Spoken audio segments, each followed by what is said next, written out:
Je voudrais commencer par vous. Nous parlons d'intégration sous-régionale. Eh bien, on s'interroge. Tout d'abord, est-ce que vous pouvez nous rappeler un peu les quelques résolutions qui ont été prises par les dirigeants de la CEMAC tout récemment?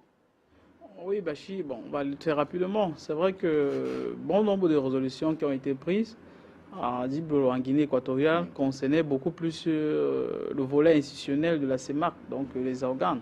Il y a un certain nombre de nominations au niveau de la Cour de justice de la CEMAC, au niveau du Parlement de la CEMAC, au niveau de la BDAC.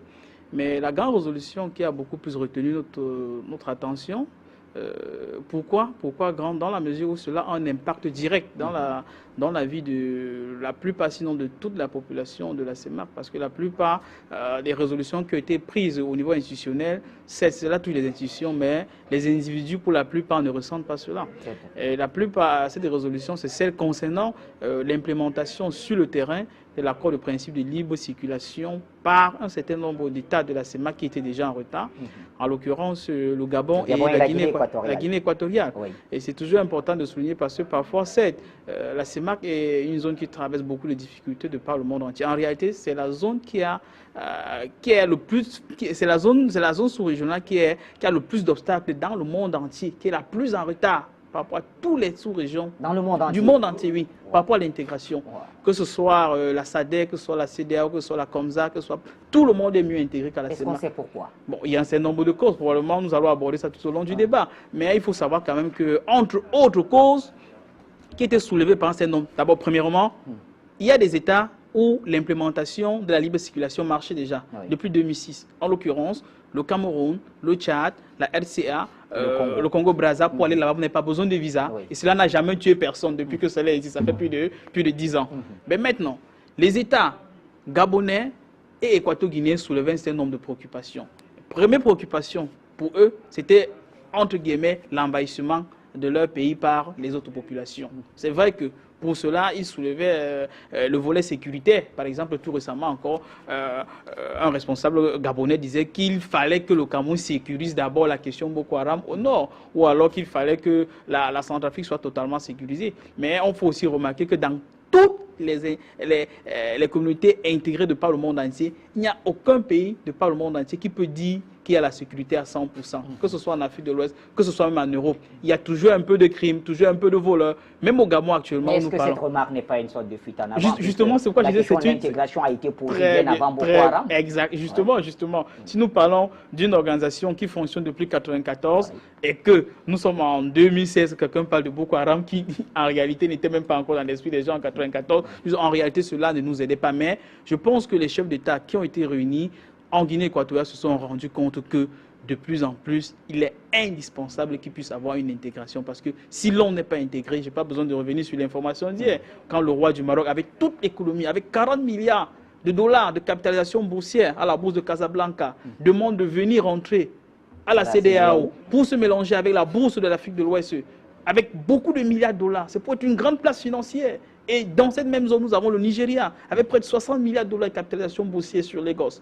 Et que nous, dans une petite zone d'environ 40 millions de personnes, nous avons une bourse à Douala, la Douala Stock Exchange, et nous avons une bourse des valeurs sous-régionales à Libreville, qui sont extrêmement faibles. Donc, je pense que nos chefs d'État se sont rendus compte que ce qu'Afrique Média dit régulièrement, ce n'est pas que du... Mais est-ce que ces décisions de Djibloro vont influencer dans cette intégration sous-régionale? Oui, je pense, ça va beaucoup influencer. Ça va beaucoup influencer parce que vous avez remarqué que lors du dernier sommet à Yaoundé, quand on a regardé de manière froide la situation économique des sous-régions, on s'est rendu compte que la plupart des États traversaient les difficultés parce que les économies étaient extraverties, dépendaient du prix du pétrole qui était fixé ailleurs. Le Cameroun, malgré les difficultés, résiste. Pourquoi? Parce que l'économie est assez diversifiée. Jusqu'à 85, presque 90%, on dépend de toute autre source en dehors du pétrole. Alors quand je comprends, si je vous écoute bien, cette description de l'intégration sous-régionale que veut ou qu'adopte aujourd'hui la CEMAC, s'apparente beaucoup plus à ce que veut le Fonds monétaire international et la Banque mondiale. Exact. Alors, quelle était la vision de Bouganda dans ce sens? Très bonne question, Bachi. Vous posez une question, parfois la réponse ça passe inaperçue, même comme quelques temps après, on a quand même compris. Vous savez, Bouganda, c'est un homme politique centrafricain qui a impacté de manière positive l'histoire de l'Afrique. même si des gens ont voulu masquer les idées ou alors oublier sciemment ce qu'il a voulu pour l'Afrique. Rappelons-nous bien, Bokanda a eu à travailler beaucoup avec les différentes assemblées françaises, je ne veux pas dire Parlement français. Et au seuil des indépendances, avant qu'on ne vienne aux indépendances, dans les années 40, je crois 49, Bokanda dit à ses pairs de la sous-région, il serait sage. En réalité, à l'époque, à la sous-région, ce n'était que quatre États. Nous avons le Bangui-Chari, oui. Nous avons le Tchad, nous avons le Moyen-Congo, qui est le Congo-Brazza, nous avons le Gabon. Il leur dit, ce serait une erreur monumentale que nous ayons l'indépendance de manière dispersée. Parce que nos États sont extrêmement faibles, extrêmement faiblis. Si nous allons à l'indépendance telle que nous sommes là, en réalité, nous allons être traités de traîtres dans les générations futures. En fait, l'idée a fait son bonhomme de chemin. Les Tchadiens étaient disposés, mais ils se sont dit que c'était prématuré. Les Gabonais, en réalité, la délégation qu'avait envoyée Bokanda avait pratiquement été chassée du Gabon parce qu'ils ne voulaient pas être écoutés. En fait, les Gabonais ne voulaient pas les écouter. Pourquoi? Parce que la plupart des chefs d'État de la sous-région, la plupart des responsables politiques à ce moment-là, qui obéissaient directement à la France, trouvaient que là, ils devaient perdre leur pouvoir politique. Et surtout, ils prenaient des instructions d'ailleurs.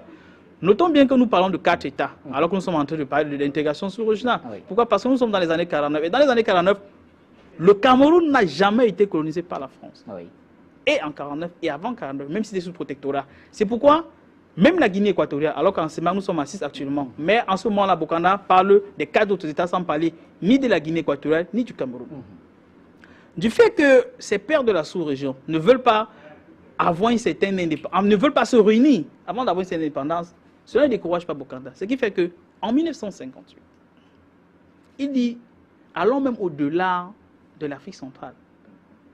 Construisons ce que nous allons appeler les États-Unis de l'Afrique latine. Oui. Donc, on met ces différents États-là, il inclut la Guinée équatoriale, il inclut l'Angola, il inclut le Burundi, il inclut le Rwanda. En réalité, très bien, c'est en fait l'idée de Bokanda, en fin des années 50, c'est cette idée qui donne naissance à ce qu'on appelle la CEAC après, ce que nous appelons aujourd'hui la communauté d'Afrique. En réalité, c'est lui qui avait l'idée. Même si le fonctionnement n'est pas le même. Oui. Mais au-delà, il faut bien remarquer que quand Bokanda sort son idée, malgré que l'idée est appréciée par un certain nombre de personnes, curieusement, environ 1 an plus tard, c'est-à-dire en mars 1959, on nous dit que Bokanda est mort dans un crash d'avion. Officiellement. Oui. Que vous connaissez. Oui. Cependant, vous savez bien officiellement. Bon, vraiment, je peux pas avoir la langue de bois. Restons dans l'officiel. Oui. Restons dans l'officiel. Bon, Bachi, nous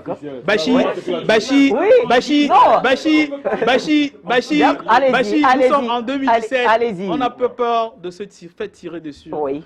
Bokanda, tout le monde sait qu'il n'est pas mort en 1959. En réalité, il avait été enlevé par les services secrets français. Bokanda est mort en 2013 ou 2012. Il était en prison sur les îles Marquises. Donc de plus en plus... Bengue Bosseng appelle la déportation. Il a d'ailleurs commis un ouvrage là-dessus. Très bien, c'est une déportation. Oui. Donc de plus en plus de leaders africains, quand on vous dit qu'il y a un avion qui a explosé, on n'a aucune trace de l'avion. En réalité, on a enlevé la personne, on tient la personne prisonnière parce que les idées propagées par Bokanda n'étaient pas en accord avec la volonté de la puissance colonisatrice. Et c'est d'où nous sommes obligés en train de parler de l'intégration sous-régionale avec les loupes vues par le Fonds monétaire international. Pourquoi? Parce que le Fonds monétaire international ne voit pas la sous-région Afrique centrale comme le voyait Bokanda. Bokanda voyait que s'il y a 60 millions de personnes dans la sous-région, c'est 120 millions de mains qui peuvent travailler dur et satisfaire les besoins de la sous-région de manière complémentaire. C'est-à-dire que le bétail qui est au Tchad, à Libreville, on n'importe plus de la viande congelée avec des OGM, quand au Tchad, il y a de la viande fraîche, que l'on puisse la transformer dans la zone et la vendre à des prix abordables. Mais maintenant, le Fonds monétaire international et la Banque mondiale voient la sous-région Afrique centrale plutôt comme 60 millions de bouches ou alors 60 millions de consommateurs que l'on va utiliser juste comme pouvoir de consommation pour acheter les produits qui seront produits ou qui seront fabriqués ailleurs. Donc, ce sont les deux visions qui s'opposent et tout ce que je peux dire pour sortir de cette entrée, Bachi, c'est que nous sommes condamnés à une seule chose, soit nous unir, soit périr.